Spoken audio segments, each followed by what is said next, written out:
Hello everyone and welcome to our final discussion on The Legend of Zelda Tears of the Kingdom. Today I will be sharing my final thoughts on the game before it releases in the next couple of days. But I'm not alone, I'm joined by Mr. DJ McNaught. Say hi. Hey, wait. Hi. Hi. So, are you recording this right now, or are you just this is having recording. This is being recorded. Oh, so it's going really well. That's staying in. Oh, I hate you. That's staying in the cut. That's the cut. Hi, I'm DJ McNaught. I've been around a while. You'll have probably seen my name pop up at the beginning of the videos if you've been paying attention and if you've been here. And I've occasionally popped up and offered some thoughts on Zelda and also Sonic. And yeah, I'm behind the scenes. The thumbnail was done by this guy. Before we begin and get into sort of reminiscing on some of the previous videos we've made about this game and what we now know, first I want to ask you, Mr. DJ McNaught, what are you most excited for in Tears of the Kingdom? Well, the main thing, this is just a boring thing to say, but it's just exciting that we are getting another mainline Zelda game. It's exciting that it's looking to be the biggest one so far in terms of scale and world itself, and we haven't had one for a while, and so I'm really looking forward to it in that aspect. Obviously, if you watch some of my other videos, you know that I'm kind of a music guy. It's implied in the name, so I'm excited to hear all the wonderful music that they're gonna come out with, and I'm really excited for the story because I love video game stories. I think that they are underappreciated and some of the finest stories across any medium, and I think that Zelda stories always deliver, and I think this has such potential to be great. I'm just excited about the small stuff because I look forward to seeing what sets this game apart. So stuff like the UI has disappointed me. I'll be real with you. I was looking forward to seeing what weird AI they'd make, because the AI in Breath of the Wild was based on the Sheikah Slate, and it all looked really cool. And in Tears of the Kingdom, it just looks so boring. It's just great. And I'm mildly disappointed. So now I'm looking forward to the other small little changes. So stuff like, how are the Koroks going to work that's going to be different? Because they seem to be doing something different.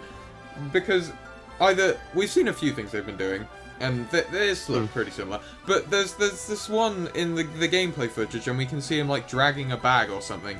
I don't know, but it's small stuff like that, small differences to the games that I'm very excited for, and just weird stuff like new views. So I'm pretty sure there's going to be underground exploration. There's going to be Sky Island exploration. Oh yeah. I want to be able to just look out upon these vast views. I'm just excited for stuff like that. Just little moments like that where I go, yeah, this is magic. This is video game magic. I want Link? I'm not... Oh yes, Zinc, my favourite Zelda character. My favourite along with Calcium. My god. I want him to, stick his arm out and, a map just appear out of nowhere. That's what I want. I think that'll be funny. I think one of the things that definitely needs discussed here about being excited for the game is new objects to interact with, because I don't remember much about the third trailer, because I watched it once, but in it I remember there was some floating platforms, there was some bubbles of water that he jumped into, there was weird stuff like that. Yeah, the only bits I remember are the Ganondorf bits, because I had to look at them so many times to make the thumbnail. Yeah, true, but he sounds so good. I love that line so much. He's such a good fit for Ganondorf. I really look forward to the voice acting. And I look forward to it being a story that's hopefully taking place as we play the game. Not all stuff that happened 100 years ago. It's going to be happening now, and it's going to be wonderful. And it all looks great. The little cutscenes they did show looked lovely. Well, that's actually... good, smooth segue. Something we talked about in one of the first videos on this, I think probably the first one, about the role of Zelda in these games. these games, there's one of them in the game. And we said, well, we don't really know. We all think that she's going to die. So what's going to happen to her? And the third trailer, you don't really... I guess she could be dead, but she looks very corporeal for someone who's dead. She looks very alive. She looks very alive, and she's... like Zonai stuff. Yeah. And she's got all those extra people around her who I really can't remember. Sorry. Probably the Zonai. I'm sure... Yeah, I'm sure you're all great people. But she's got the Master Sword with her. So obviously somehow Link gives it to her. Because Link... Link gives it... Yeah, and obviously because we see in like the gameplay footage that Link doesn't have the Master Sword. It doesn't seem like he's got the Master Sword on him because he's back to using things like twigs and branches. No, a twig and a branch, that's the same thing. But you get the point. And then Zelda had it in that one. So really, what we've been shown makes no sense, and there's probably way more of the game that we are yet to see. But with what I'd like to see in terms of Zelda is, I think that the concept of a playable Zelda is like Marmite when it comes to Zelda opinions. You either love the idea or you hate it. I personally really like the idea. I think more realistically, with the way that the cutscenes kind of looked in the trailer with Zelda, it wouldn't make sense if they didn't happen concurrent with the plot. So I can kind of see Zelda even having a role like Princess Peach in the first two Paper Mario games, where you get to a certain point in the narrative, like I don't know, beat a dungeon or you beat a boss or something like that, and then you cut away to Zelda, you see how she's doing, and then you cut back to Link. And I think if Tears of the Kingdom did that with Zelda in maybe a more streamlined way, either with having a playable or just having some like really cool cutscenes, I think then that could be a real strength. Well said. I just think I want them to do more with her. I don't know, from what we've seen, I doubt that it will be playable Zelda. I do think she'll be more involved in the story rather than just kind of shouting at Link from across the kingdom. And this links nicely into the next thing we're going to talk about. Time skips. So, you skipped a bit ahead with the Zelda bit, which is fine, but I was going to go in order of the videos we did. So, sorry. In our first... I was trying to segue and it kind of went wrong. I got excited. Fine. Don't worry about it. You skipped like a video ahead. It's fine. So, in the first 4 things we don't know about Tears of the Kingdom video, we said, number 1, we don't know if Tears of the Kingdom will have a time skip. And... yeah, we still don't. But I think Zelda being all like, Link, you must come find me, and she's so obviously near the floor, I think there could be some sort of time shenanigans afoot. And Link in we know he's in Zonai garb, but it just seems the story confuses me in a way where it's like, what's actually going on with Ganondorf and Zelda? Shouldn't they be... shouldn't he be a more imminent threat? Shouldn't she be in more imminent danger? Which is... I don't know why, but some time shenanigans seem to be afoot to me. Something's up. Because she's not holding him. Why is he not just destroying everything? I just think there might be some sort of time shenanigans afoot. And this, we still really don't know. Based on official information, I'm pretty sure, we still don't know. I definitely think there'll be some time shenanigans. In so much as, there'll definitely be a gap between Breath of the Wild and this. I think that's enough about time skips. Let's see, what was next? So, the second thing we discussed in these funny videos... Oh, wait. I was making fun of you, but I actually selected the wrong video. The time skip was not the first thing we discussed. Oh, how the tables turn. My bad. The first thing... in this series we discussed was, we don't actually know if we will be able to explore the underground in Hyrule. Yeah, we're pretty certain we can, let's be honest. February trailer made it very obvious that underground exploration. With all the mines and stuff, like even if it was like underground on a sky island, which logically that would... There's caves on the sky island, so it's like even then... It's underground. We're going to be exploring It's underground. more underground than we've seen in Breath of the Wild before, and I'm excited. There's like one cave, maybe two, and they were so cool. And I want to explore more of them. And there was such big potential in Breath of the Wild for it. And in this game, there's clearly been a lot of love put into these caves. They look so cool. The big plants. They got little camps. They just look cool.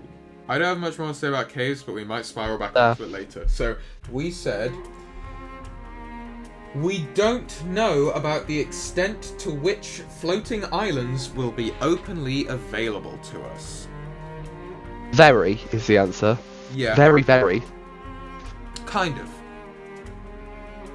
But you've got to do some weird tricks to get there, but... To get from one island to a higher one, I don't think will be very doable. It seems to be very much, you're on the surface, you see a rock fall down, and you get up, you go on the rock, and you go on up. But there's also those spirally things, which, I mean, people have probably figured out what they are. I just don't know what they are. I assume maybe they have something to do with summoning an island. So maybe you use the spiral thingy to summon an island, then you zoom up onto the island, and there's a little puzzle hidden on the island or something. I don't see what the point of the islands would be if there's not like a little puzzle on there, like a shrine, which you complete. Because I remember I watched a video by Triforce Trends, and he was talking about the little icons on the islands that like show that the islands are completed. Kind of. I was kind of like, I guess these are shrine equivalents.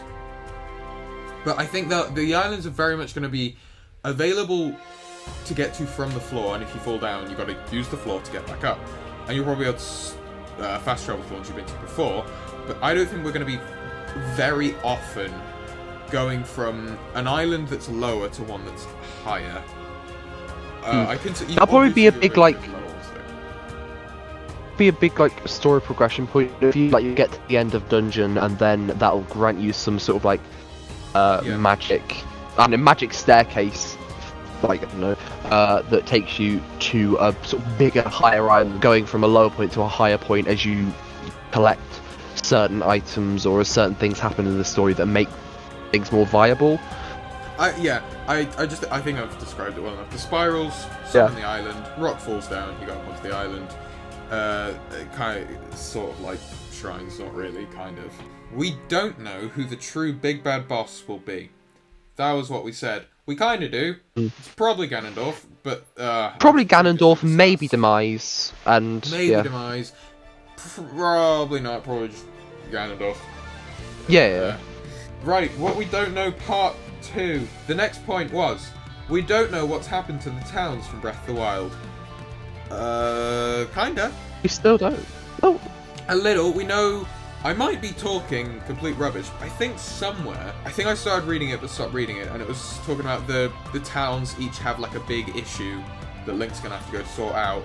Maybe I made that up, but I think I read. Oh, I didn't see that. If that's true, that'd be quite good. It's gonna be like the Divine Beast again, but not really. So I'm sure there'll be a thing, and that links nicely into the point of there's a heroes system, like a followers system.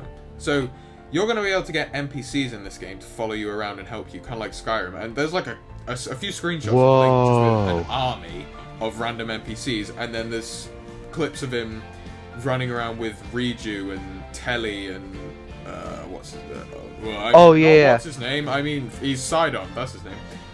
Running around with that. Of all the characters to forget the name of, come on now. Oh, I know. I feel bad. He is the most.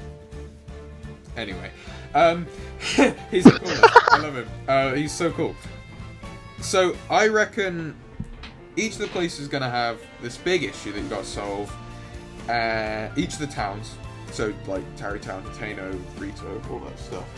And I reckon you'll be able to get followers like Sidon by completing these side things, and probably from doing side quests as well. Like you beat a side quest, and the guy goes, "Okay, I'll come slap some moblins with you," just like that. Again, that's a bit Paper Mario. Those first. Sorry to keep making that comparison, but I do really like those the first 3 Paper Mario games. But like it's like rock up to a place, do a thing, gain a person, leave again, rinse, repeat. It will function like Skyrim. The way it works in Skyrim is they just follow you around. In Skyrim they gave you more inventory space because they could hold stuff for you, and they'd fight for you. And it was a simple but fun system. I think it'll just be like that. There was, maybe I'm tripping, but there was a bit in one of the trailers where it looked like all the I want to say it was like the Sheikah guards from Kakariko, and they were all sort of like going to war with like the Lizalfos. If I made that up in my head, then I'm so sorry. There's the bit in the third trailer where there's the Sheikah guys and they're looking at Hyrule Castle as it's going up and like all the blocks are falling down, and that looks really cool. I thought it was in the second trailer because I thought it was when you get that clip of Link and it looks like he's in Pura's house or Robbie's, and he's getting attacked by the hands, and I think that it's in that trailer. But which, by the way, we don't know what's going on with Pura and Robbie, but they're doing okay. Me too. Now, when I saw that clip of all the like the Sheikah people attacking, I assumed it would be from like quite early in the narrative, which it could still be. They could be doing an end game where all the trailer footage is from like the first 10 minutes, and then we don't know what's going on the rest of the game. But there is the possibility that is closer to the climax, and that's sort of the result of you amassing this sort of like army and building connections and spreading the word. I need to rewatch these trailers because I do not remember these bits. This is the funniest part. I feel like some of this is neither of us have watched the trailers in a bit, just for the sake of avoiding spoilers and keeping the mystery up. You know what I mean? Next, we said, this one answers itself quite quickly.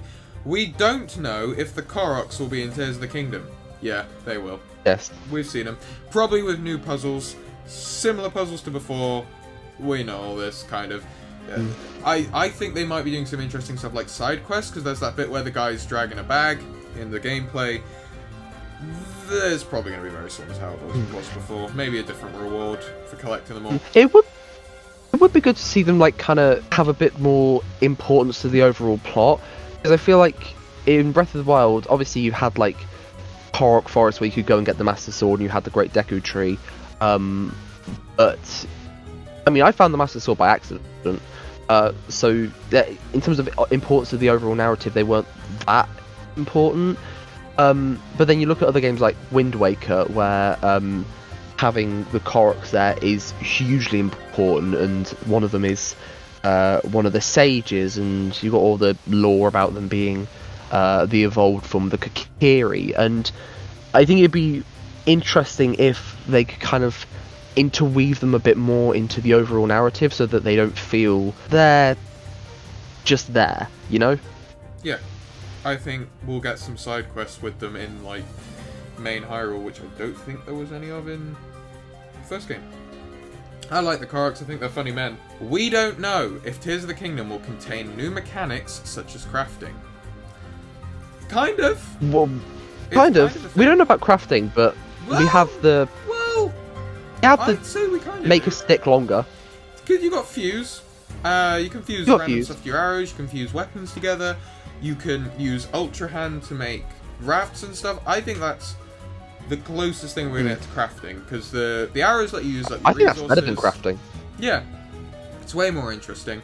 The fusion lets you just mix stuff together. I think this is the closest thing we're going to get to crafting, and they've done it in such a creative way, and I love it. I think it's perfect for the way the game works.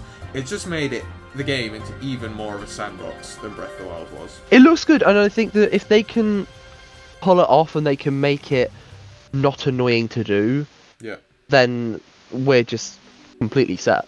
We don't know if we'll get another tutorial like the Great Plateau. Pretty sure they confirmed it on the website. They said, Link's going to start in the Sky Islands, and it's going to be a big opening area, and that's probably the area we saw a lot of in the gameplay footage. Yeah. Not much more to say there. No, it's going to be a thing. But I mean, I'm there's going to obviously love it way more than I should, because I just love the Great Plateau. I just love that little they need to have a tutorial. They need to have a good tutorial area because of how much new stuff they're introducing, and they have to cater to anybody who didn't play Breath of the Wild but is playing Tears of the Kingdom, which, if you're doing that, no judgment, but that's a choice. and so it's got to be accessible for them, but it's also got to be fresh and accessible for the Breath of the Wild players, so most of us, and say, hey, here's what happened before, and here's everything you need to know now and why it's happening. So I think that it would be remiss of them to not have a big tutorial area. Yeah. I wonder if it'll be better than the Great Plateau. I don't think so, because I think the Great Plateau was such a new thing, and like with the Old Man and stuff, I just thought it was such a great atmosphere. I don't think they're going to do something like the Old Man again, and I think it's going to be lonely and a bit sad. I just really like the Great Plateau, and my expectations are way too high, so I don't think I'm going to be satisfied with whatever this is going to bring. We don't know about the full extent of Link's new runes. Gameplay trailer pretty much gave it. Yeah, we know now. I think we pretty much know all just of it. Enough said. I think there might be something hidden. I think there still could be like one more surprise rune. I'm still holding out for like a grappling hook that I think we discussed in this very video. I said like I think like there's a thing in Splatoon 3 where it's like a Spider-Man sort of thing. It's really cool. Oh, can I just say, because I watched that video obviously, and then something sunk in. What we're talking about is the hook shot. We're talking about the hook shot from the other Zelda games, and I don't think that's sunk in for either of us during the making of the video, but the second I watched it, I was like, oh no, it's the hook shot. Yeah, it's basically that. I was kidding myself and going, oh no, yeah, we did say it was a hook shot. I just checked. No, we did not say we that didn't. Was a hook shot. We don't know about the degree to which we will have new enemies in Tears of the Kingdom. There's a few. There's a few. Redeads. There's like even bigger. There's redeads? Wait, what? Yeah, they're a thing. Hang on. Trailer from February. Because the redeads are proper freaky, and I hope they love do that. creepy stuff with them. There was also the king, like a king bokoblin. I don't remember exactly what it's called. There's a bigger one that's bigger than the Hinox. It looks like to be more in charge than the Hinox. That thing just slept, and it looks like that it summons like 5 or something bokoblins to come fight you. That sounds great. That sounds really fun. But I don't know how much further they're going to go beyond that. Probably a bit more. It's not like they'll add just 2 enemies. But there's also we've also got the in the gameplay trailer you fight the kind of little Zonai people on the Sky Islands. Yeah. So yeah, the constructs. So then it's sort of like expansions of that. We saw one of them in like the second trailer, like that's kind of looked like a big one. Either a dungeon boss or a mini boss. So if I guess kind of evolutions of the construct idea, if they were like, if your standard construct's like your red bokoblin, then what's the blue, the black, the white equivalent, and what's a Zalfos equivalent, you know, or a Moblin?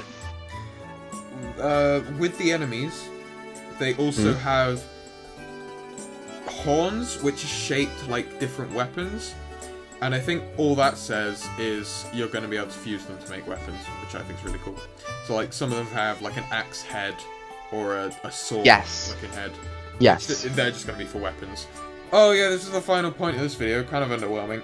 Which is why we saved something else for last. Anyway, we don't know if Tears of the Kingdom will have multiplayer. It won't.